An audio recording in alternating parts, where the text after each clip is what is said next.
ये कहानी एक ऐसे तालाब की है जिस तालाब के अंदर एक शैतान, एक हैवान रहता है। इस कहानी की शुरुआत में हम बहुत बड़े तालाब को देखते हैं। उस तालाब के पास एक आदमी होता है जो कि दोस्तों कचरा बीनने का काम कर रहा था, क्योंकि वो आदमी वहाँ की सफाई करने का काम करता है।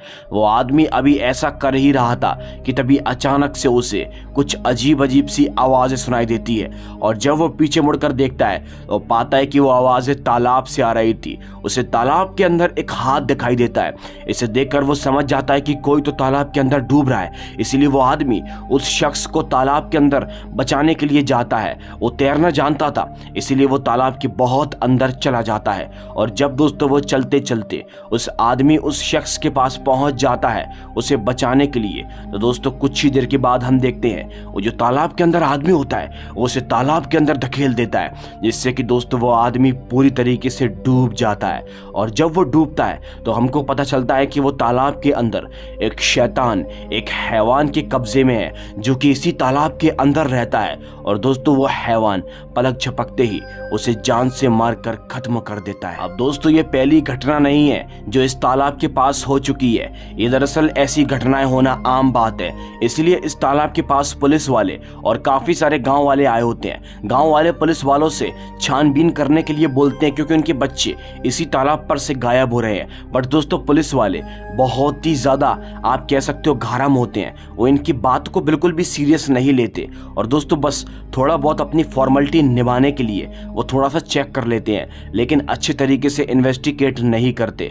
और दोस्तों पुलिस वाले हंसी मजाक में इस बात को टालकर वहां से निकल जाते हैं। सारे के सारे गांव वाले परेशान हो जाते हैं, लेकिन तालाब के अंदर वो हैवान अभी भी मौजूद होता है। अब तभी दोस्तों यहाँ से कहानी शिफ्ट होती है और दूसरी तरफ हम एक कपल को देखते हैं, जिसमें से एक लड़के का नाम नितिन और लड़की का नाम निधि होता है। ये दोनों के दोनों बाइक पर से उसी तालाब के पास पहुंच जाते हैं, क्योंकि ये दोनों के दोनों गर्लफ्रेंड बॉयफ्रेंड होते हैं और अपने साथ एक दूसरे के साथ कुछ अच्छे पल बिताने के लिए ये इस तालाब के पास में आए होते हैं। अब दोस्तों ये लोग उस तालाब के पास में ऐसे ही बातें ही कर रहे थे।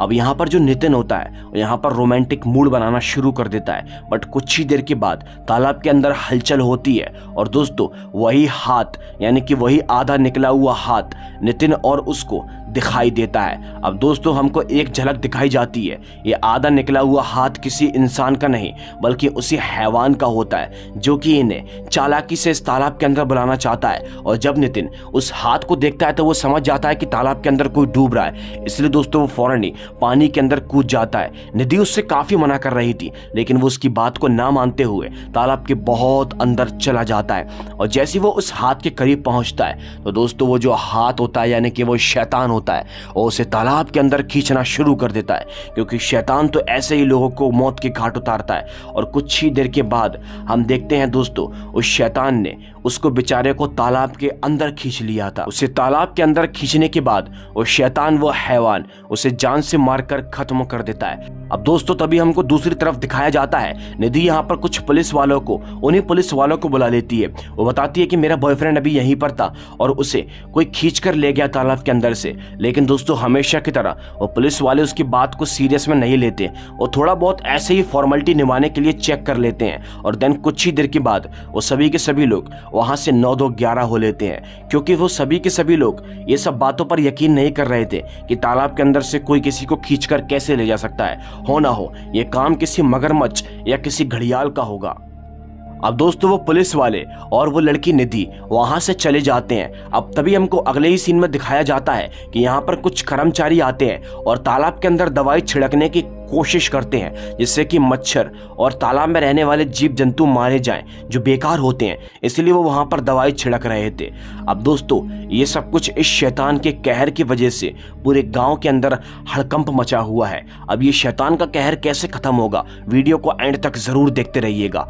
अब तभी दोस्तों यहाँ से कहानी बहुत आगे बढ़ जाती है, मतलब कि यहाँ से कहानी कट होती है और बहुत आगे बढ़ जाती है। कहानी में आगे हम निधि को ही देखते हैं, जिसकी अब दोस्तों शादी हो चुकी है।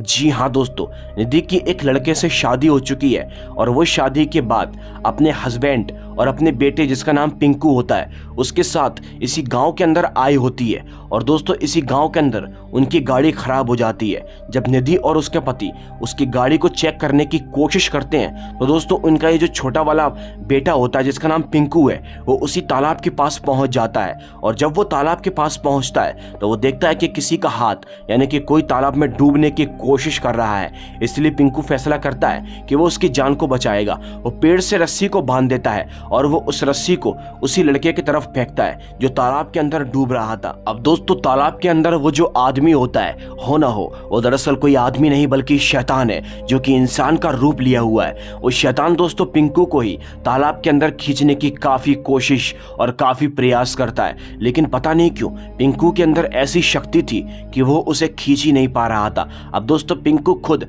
अपनी अकल को दिखाते हुए उस लड़के या फिर कह लो कि उस शैतान को तालाब से बाहर निकाल लेता है।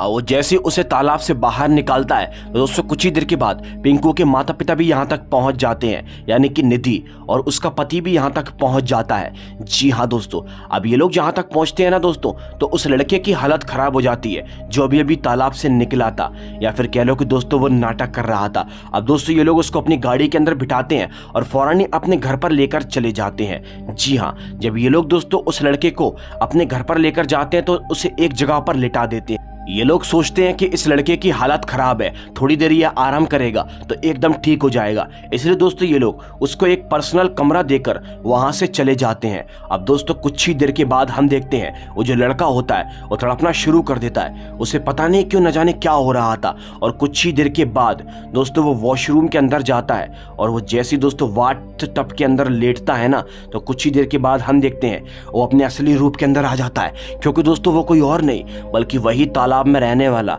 शैतान होता है। जी हाँ दोस्तों, शैतान को पानी चाहिए था इसीलिए वो फौरन ही नल को ऑन कर लेता है और बाथ टब के अंदर बेहतरीन नहाना शुरू कर देता है। अब भाई नहाने के बाद क्या होता है, शैतान को बहुत तेज भूख लगाती है, इसलिए दोस्तों फौरन ही बाथरूम से बाहर निकलता है और पिंकू के कमरे के अंदर जाता है। दोस्तों शैतान फौरन ही पिंकू को पलक झपकते ही खा जाता है। बट दोस्तों लेकिन वो जैसे पिंकू को खाता है तो पता नहीं क्यों वो पिंकू को हजम ही नहीं कर पा रहा था। उस शैतान को तकलीफ होना शुरू हो जाती है। उसके पेट के अंदर ऐसा लग रहा था जैसे उसने किसी आग के अंगारों को डाल लिया हो। वो शैतान बहुत बुरी तरीके से तड़पता है और दोस्तों वो पिंकू को वापस से छोड़ देता है, यानी कि अपने पेट से दोस्तों वो पिंकू को निकाल देता है। पता नहीं क्यों वो शैतान पिंकू को खा ही नहीं पा रहा था। अब जब पिंकू से बात नहीं बनती तो वो शैतान दोस्तों निधि के पति के कमरे के अंदर जाता है और दोस्तों जो निधि का पति होता है वो शैतान उसे खाने की कोशिश करता है। बट दोस्तों आप यकीन नहीं मानोगे कि वो शैतान उसको भी नहीं खा पा रहा था। उसको खाने के बाद भी शैतान की अजीब अजीब सी हालत हो रही थी। उसका पेट पूरी तरीके से लाल पड़ चुका था। वो शैतान तड़पता है और उस आदमी को भी फौरन ही अपने पेट से निकाल देता है। अब दोस्तों वो शैतान बहुत ही शौक हो जाता है। वो समझ ही नहीं पाता कि वो इन लोगों को क्यों नहीं खा पा रहा है। और तभी दोस्तों कुछ ही देर के बाद यहाँ पर निधि भी पहुंच जाती है और उस शैतान से बोलती है कि तुम हमें नहीं खा पाओगे क्योंकि हम इंसान ही नहीं हैं। जी हाँ दोस्तों, अब आप लोगों को इस कहानी के एक बहुत बड़े रहस्य के बारे में पता चलेगा। अब दोस्तों आप लोगों को ऐसा लग रहा होगा कि निधि ने अपने बॉयफ्रेंड को खोने के बाद किसी और लड़के से शादी कर ली और अपना परिवार बसा लिया। तो दोस्तों आप लोग बिल्कुल गलत हो, ऐसा कुछ भी नहीं है। कहानी में असली ट्विस्ट तो अब आएगा। दोस्तों आप लोगों को याद होगा जब निधि के बॉयफ्रेंड को वो तालाब के अंदर दानव वो ले गया था, तब निधि दोस्तों बाहर ही खड़ी हुई थी। वो अपने बॉयफ्रेंड की जान को बचाने की कोशिश कर रही थी। निधि फैसला करती है कि वो तालाब के अंदर जाके अपनी बॉयफ्रेंड की जान को बचाएगी। और जब वो तालाब के अंदर जा रही थी कि तभी अचानक से उसे बाहर से कोई आवाज लगाता है। और दोस्तों ये होता है वही आदमी जिसे कि अभी तक आप लोग उसका पति समझ रहे थे। वो आदमी उसे बाहर बुलाने की कोशिश करता है और बोलता है कि मुझे तुमसे कुछ जरूरी बात करनी है। निधि उसकी बात को मान जाती है और जब वो उस आदमी के पास जाती है तो दोस्तों वो आदमी उससे बोलता है कि अगर तुम चाहो तो हम इस शैतान को मार इससे तुम अपना बदला ले सकती हो और मैं इससे अपना बदला ले सकता हूं। जी हाँ दोस्तों, और तभी हम देखते हैं वो आदमी असली रूप के अंदर आ जाता है और हमको पता चलता है कि वो कोई इंसान नहीं बल्कि वो एक पिशाच होता है। जी हाँ दोस्तों, और पिशाच निधि से बोलता है कि मैं काफी टाइम से नोटिस कर रहा हूँ ये तालाब में रहने वाला शैतान बेकसूर लोगों को मौत के घाट उतारता है और तो और जानवरों को भी खा जाता है। इसीलिए मैं इस दानव को मारना चाहता हूँ, लेकिन मैं अकेला इस दानव को नहीं मार पाऊंगा। तुम्हें मेरी मदद करनी होगी। अगर तुम मेरी मदद करने को तैयार हो तो हम दोनों मिलकर इस दानव को मौत के घाट उतार सकते हैं। लेकिन वह पिशाच इससे बोलता है कि तुम्हें अगर मेरी मदद करना है तो तुम्हें इंसान की जिंदगी को छोड़ना होगा। तुम्हें मैं अपने ही तरह दिखने वाला एक पिशाच बनाऊंगा जब हम इस शैतान को मार पाएंगे। तो दोस्तों, वो जो निधि होती है वो पिशाच की बात नहीं मानती और फौरन ही वहां से अपने घर चली जाती है। लेकिन वो घर जाकर अपने बॉयफ्रेंड को ही मिस कर रही थी। वो बार बार उसकी तस्वीर को देख रही थी। लेकिन एक दिन वो बहुत तेज गुस्सा हो जाती है और फैसला करती है कि वो अपनी बॉयफ्रेंड की मौत का बदला उस शैतान से लेकर रहेगी, चाहे उसके लिए उसे कुछ भी करना हो। इसीलिए वो फौरन ही उसी तालाब के पास पहुंचती है और उसी पिशाच को आवाज लगाती है, जिससे कि वो उस पिशाच के साथ मिलकर इस शैतान से अपना बदला ले सके। जब वो उसे आवाज लगाती है तो दोस्तों वो पिशाच यहाँ पर आता है, लेकिन वो अपने बेटे पिंकू के साथ में आया हुआ था। वो पिशाच उससे बोलता है कि इसकी माँ मर चुकी है, इसीलिए तुम्हें ही हमारा साथ देना होगा और उस शैतान को मारना होगा। निधि उस शैतान की बात को मानने को तैयार हो जाती है। तो दोस्तों, अब वो पिशाच क्या करता है, निधि को अपने जैसा दिखने वाला एक पिशाचनी बना देता है। जी हाँ दोस्तों, जिससे कि ये लोग मिलकर उस शैतान का खात्मा कर सके। और जब दोस्तों इन लोगों ने ऐसा किया तो दोस्तों ये लोग जानबूझकर गाड़ी के अंदर बैठकर इस तालाब वाले रास्ते पर आए थे। इनकी गाड़ी बिल्कुल भी खराब नहीं हुई थी। ये लोग दरअसल एक्टिंग कर रहे थे और इन्होंने अपने बेटे पिंकू से कहा था कि कैसे भी करके तालाब से उस शैतान को बाहर निकाल दो। इसलिए दोस्तों पिंकू आसानी से उस शैतान को तालाब से बाहर निकाल भी पाया था। उस शैतान पिंकू को तालाब के अंदर नहीं खींच पाया था, क्योंकि पिंकू खुद एक इंसान नहीं था। और दोस्तों, जब ये लोग शैतान को तालाब से बाहर निकालकर इस दुनिया के अंदर ले आए हैं तो वो शैतान मान के चलो कि पूरी तरीके से कमजोर हो चुका है, क्योंकि उसकी शक्तियां केवल तालाब तक ही सहमत रहती हैं। तो दोस्तों, यही है वो सबरी कहानी जो कि मैंने आप लोगों को बताई। ये था इसके पीछे का माजरा, यानी कि निधि ने किसी से शादी नहीं की, बल्कि अपने बॉयफ्रेंड की मौत का बदला लेने के लिए वो इस पिशाच का साथ दे रही है। अब ये तीनों के तीनों अपने असली रूप के अंदर आ जाते हैं और अपनी तीनों की शक्तियों से उस शैतान को, उस तालाब में रहने वाले शैतान को फौरन ही दोस्तों पलक झपकते ही मौत के घाट उतार देते हैं। और जब ये लोग उस शैतान को मौत के घाट उतारते हैं तो दोस्तों यहाँ पर एकदम सब कुछ ठीक हो जाता है। जी हाँ दोस्तों, यानी कि निधि का बदला भी पूरा हो जाता है और उस पिशाच का बदला भी पूरा हो जाता है। और दोस्तों, इसी के साथ ये प्यारी सी कहानी यहीं पर ही खत्म हो जाती है। इस कहानी के अंदर निधि के बॉयफ्रेंड की जान चली गई, बस ये एक नेगेटिव पॉइंट है। बाकी पूरी कहानी मुझे बहुत पसंद आई। उम्मीद करता हूँ आप लोगों को ये कहानी अच्छी लगी होगी। वीडियो अच्छी लगी हो तो लाइक करके चैनल को सब्सक्राइब कर देना। मैं आपसे मिलूंगा एक और दिल दहला देने वाली कहानी के साथ। तब तक के लिए बाय एंड सी।